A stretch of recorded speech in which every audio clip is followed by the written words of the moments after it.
చూడండి, మత్తయి సువార్త 6వ అధ్యాయము 24వ వచనం చూసుకుందాం. మత్తయి సువార్త 6వ అధ్యాయము 24వ వచనంలో, ఎవడు ఇద్దరు యజమానులకు దాసుడుగా నుండనేరడు. అతడు ఒకని ద్వేషించి ఒకని ప్రేమించును, లేదా ఒకని పక్షముగా నుండి ఒకని తృణీకరించును. మీరు దేవునికి సిరికి దాసులుగా నుండనేరరు. హల్లెలూయా.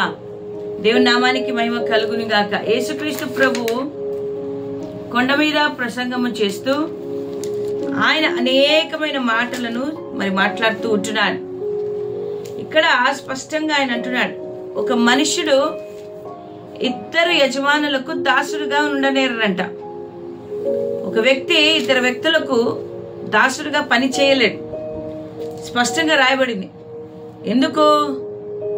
ఆ దాసుడు ఒకరిని ప్రేమిస్తాడు, ఒకరిని ద్వేషిస్తాడు, లేదా ఒకరి పక్షాన ఉండి ఇంకొకరిని తృణీకరిస్తాడు.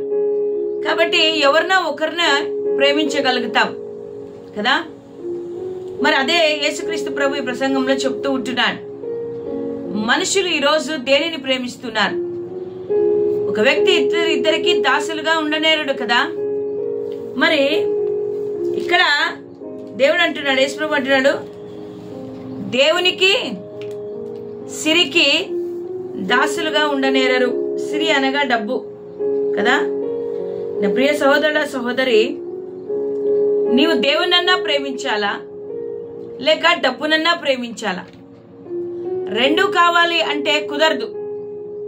ఒకరిని ద్వేషిస్తాం, ఒకరిని ప్రేమిస్తాం.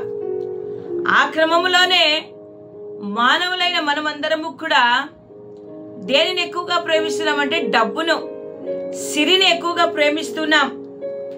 సిరిని ఎక్కువగా ప్రేమించి దేవుని మనము ద్వేషిస్తూ ఉన్నాం, పక్కన పెట్టేస్తూ ఉంటున్నాం. మనమందరము కూడా డబ్బుకు అమ్ముడుపోయాం. నా ప్రియ సహోదరుడా సహోదరి, దేవుని బిడ్డ, ఉదయకాలము నా దేవుడు అంటాడు, నువ్వు దేవుని కన్నా సిరి కన్నా దేనికో ఒకదానికి దాసుడిగా ఉండు.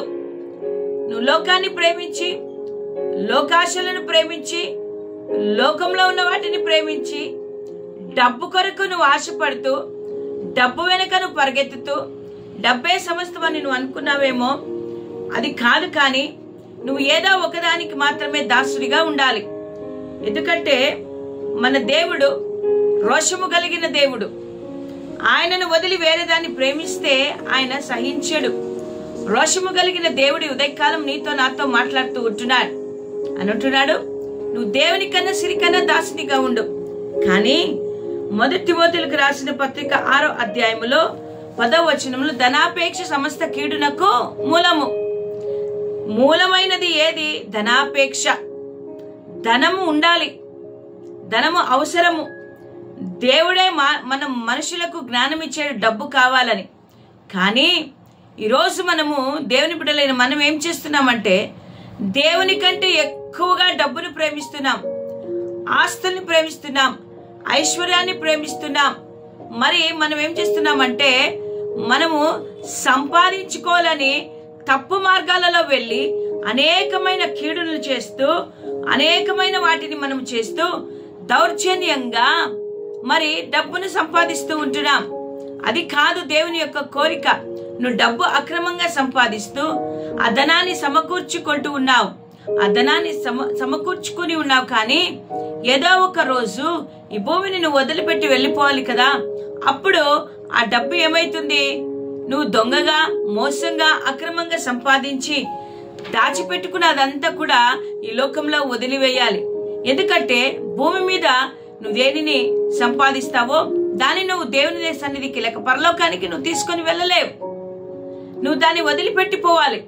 కాబట్టి ఆ డబ్బు ఇక్కడ ఉన్నప్పుడు ఏమైతుందంటే, దొంగగా నువ్వు దాచినప్పుడు అది చిమట పడుతుంది, పాడైపోతుంది కదా. నా ప్రియ సోదరుల సోదరి, దేవుని బిడ్డ, ఈ ఉదయకాలమున దేవుడు అదే అంటున్నాడు, డబ్బే సమస్తము కాదు. మనము డబ్బును సంపాదించాలి, డబ్బు మీద ఆశ ఉండాలి. కానీ దేవుని కంటే ఎక్కువ డబ్బుని ప్రేమించకూడదు. దేవుని కంటే డబ్బు ఎక్కువ కాదు. దేవుని ప్రేమ ముందు డబ్బు ఎక్కువ కాదు. నా ప్రియ సోదరుడా సోదరి, నా దేవుని బిడ్డ, మనమందరము కూడా దేవుని నామమును గణపరిచే బిడ్డలుగా మనం ఉంటున్నాం. ఈరోజు నువ్వు దేనికి దాసుడిగా ఉంటున్నావు? దేవునికి దాసునిగా ఉంటున్నావా, లేక సిరికి దాసునిగా ఉంటున్నావా? నువ్వు దేవునికి దాసుడుగా ఉన్నట్టయితే నీవు దేవుని ప్రేమించే బిడ్డగాను ఉండాలి. నువ్వు దేవుణ్ణి హత్తుకొని జీవించే బిడ్డగాను ఉండాలి. నీ యొక్క జీవితంలో ఎవరు నీ యజమానుడు? ఏదో ఒక యజమానిని మనం ప్రేమించాలి కదా. నువ్వు యేసయ్య అనే యజమానిని ప్రేమించినట్టయితే నీ జీవితంలో సంతోషం ఉంటుంది, సమాధానం ఉంటుంది. నీ జీవితంలో సమస్తమును ఆయన సమకూర్చే దేవుడై ఉంటున్నాడు. ఆ యేసయ్య నీ జీవితంలో ఉండాలి. దేవుని వాక్యాన్ని బట్టి, దేవుని వాక్యానుసారంగా మనం బ్రతికేవారిగా ఉండాలి. లోకాశలతో, లోకం వైపు చూస్తూ అపవాది చూపించే ప్రతిదానిని ప్రేమించి మనం మూర్ఖులుగా తయారై మనం పాపములో పడి మనం ఏమవుతున్నామంటే అనేక సందర్భాలలో దేవునికి దూరం అయిపోతుంటున్నాం. ఉదాహరణకు నా ప్రియ సోదరుడా సోదరి, ఇప్పుడు మనకందరికీ తెలుసు ఐపీఎల్ క్రికెట్ మ్యాచ్ జరుగుతుంది. ఈ ఐపీఎల్ క్రికెట్ మ్యాచ్ జరిగినప్పుడు క్రికెట్ ను ఎంటర్టైన్మెంట్ గా చూడాలి, కానీ అనేకులు ఏం చేస్తున్నారంటే బెట్టింగులు ఆడి డబ్బులు సంపాదించాలనుకుంటున్నారు. అది తప్పు కదా. నా ప్రియ సోదరుడా సోదరి, మనము కూడా అంతే. దేవుని వదిలిపెట్టి లోకంలో ఉన్న వాటిని అన్నిటి కొరకు మనం ప్రయాసపడుతున్నాం. మనము దేవుని సన్నిధిలో నుండి తొలగిపోయి దేవుని యొక్క సంతోషాన్ని, సమాధానాన్ని కోల్పోయాం. ఉదాహరణకు చూడండి, అనేక మంది బెట్టింగ్లు ఆడుతూ ఏం చేస్తున్నారంటే డబ్బును పెడుతూ ఉన్నారు, పోగొట్టుకుంటున్నారు, రోడ్ల మీదకి వచ్చేస్తుంటున్నారు. వారు డబ్బు ఎక్కువ సంపాదించాలనే ఆశతో చేస్తూ ఉన్నారు, కానీ వారికి విజయము లేదు. వారి యొక్క కుటుంబాలలో సమస్యలు. నా ప్రియ సోదరుడ సోదరి, దేవుని బిడ్డ, డబ్బు కావాలి. మనము బ్రతకడానికి, జీవించడానికి, ఉండడానికి, మనకు అవసరతలు తీరడానికి డబ్బు కావాలి. కానీ డబ్బే దేవుడిగా మారిపోకూడదు, ఆస్తే దేవునిగా మారిపోకూడదు. దేవుని కంటే ఎక్కువగా దాన్ని నువ్వు ప్రేమించకూడదు.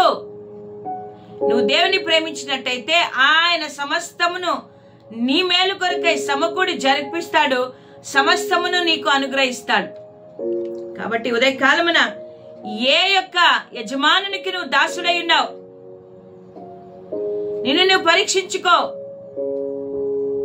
కొంతమంది దినమంతా డబ్బు సంపాదనే ధ్యేయంగా పెట్టుకొని దేవుని మర్చిపోయిన వారు ఎంతో మంది ఉన్నారు. దేవుని సన్నిధికి రాకోకుండా ఎంతమంది ఉన్నారు. దేవుడంటే భయం లేదు. నా ప్రియ సోదరుడ సోదరి, ఈరోజు నీ నిర్ణయం, నీ ఆలోచన ఏదైంది? నీవే నిర్ణయం తీసుకో. యేసుని ప్రేమిస్తున్నావా? ఆయనని యజమానుడిగా ఉన్నాడా? ఆయనని యజమానిగా ఉంటే నీకేది కొరత ఉండదు. యజమానుడు తన దాసునికి ఏది కావాలో అన్నిటినీ ఇస్తాడు. కాబట్టి ఆయన వైపు చూడు. ఆ యజమానుడు నీకు సమృద్ధినిస్తాడు. ఆ యజమాని నీకు సమాధానం ఇస్తాడు. ఆ యజమాని నీకు శాంతినిస్తాడు. ఆ యజమాని నీ జీవితంలో అద్భుతాలను చేస్తాడు. ఆ యజమాని నీకు ఏది కొరత రాకుండా చూసుకుంటాడు. అదే ఒకవేళ నువ్వు సిరికి దాసుడు అయి ఉన్నావేమో. ఇంతకుముందు చెప్పాను కదా, 1 తిమోతేయులకు రాసిన పత్రిక 6వ అధ్యాయం 10వ వచనం, ధనాపేక్ష సమస్త కీడునకు మూలము. నువ్వు బాగుపడాలన్నా, నువ్వు చెడిపోవాలన్నా, ఏది కావాలన్నా ధనాపేక్ష కీడునకు మూలము. కాబట్టి కీడు జరగక ముందే, కీడు నీకు కలగక ముందే జాగ్రత్త పడి నీవు దేవుని వైపునకు చూడాలని దేవుడు కోరుకుంటూ ఉన్నాడు. కాబట్టి నీవు ఒకవేళ దేవునికి దాసుడిగా కాకుండా ఇతరుల వాటికి దాసుడిగా నువ్వు ఉన్నట్టయితే నీ జీవితంలో కోపము, సమాధానము లేక, ఎప్పుడు బాధతో, దుఃఖముతో, వేదనతో మరి కోపముతో ద్వేషముతో నిండుకొని నీ జీవితాన్ని నువ్వు కోల్పోతావు. దేవుని అంటే భయం లేకుండా నువ్వు జీవిస్తావు. దేవునిని ప్రేమించలేకపోతావు. కాబట్టి ఉదయకాలమున నువ్వు ఎవరికి దాసుడిగా ఉన్నావు ఒకసారి ఆలోచించుకొని, ఒకవేళ సిరికి దాసుడిగా ఉన్నట్టయితే, అన్యుల వలె సిరికి దాసిగా ఉన్నట్టయితే, దేవా నన్ను క్షమించు ప్రభువా, నేను వీటికి దాసుడిగా నేను ఉండను ప్రభువా, నేను దేవునికి నీకు మాత్రమే దాసునిగా ఉంటాను ప్రభువా. దేవా నాకు నువ్వు కావాలి యేసయ్యా, నీ యొక్క యజమానుడు, నువ్వు నా యజమానుడవయ్యా, నువ్వు నా యజమానుడవు. నీవు చెప్పినట్టుగానే నేను నిన్ను వెంబడిస్తానయ్యా. నాకు సహాయం చేయి. నా జీవితంలో అద్భుతాలు కావాలి ప్రభువా. హల్లెలూయా. నా ప్రియ సోదరుడా సోదరి, ఇంకా లోకాన్ని ప్రేమిస్తున్నావా? లోకాశలను ప్రేమిస్తున్నావా? ఇవన్నీ కూడా ఒకరోజు వదిలిపెట్టి వెళ్ళిపోతాం. కానీ జీవము కలిగిన దేవుడు మాత్రమే మనకు తోడుగా ఉంటాడు. ఆ జీవము కలిగిన దేవుని ఆరాధించి బిడ్డగా, ప్రతి స్థితిలో ఆయన్ని స్తుతించి బిడ్డగా మనం ఉండాలని ఆయన కోరుకుంటూ ఉన్నాడు. కాబట్టి ఏ యజమానునికి దాసుడు అది నీ చేతిలోనే ఉంది. నిర్ణయించుకో. ఒకవేళ మారాలనుకుంటున్నాయి, ఇదే అనుకూల సమయం, ఇదే రక్షణ దినం. దేవుని సన్నిధిలో ప్రార్థించు. దేవుడు నీ జీవితాన్ని మార్చి నూతన కార్యం నీ జీవితంలో చేస్తాడు. దేవుడి మాటలు మన వెనుకట్లో దీవించి ఆస్వాదించును గాక.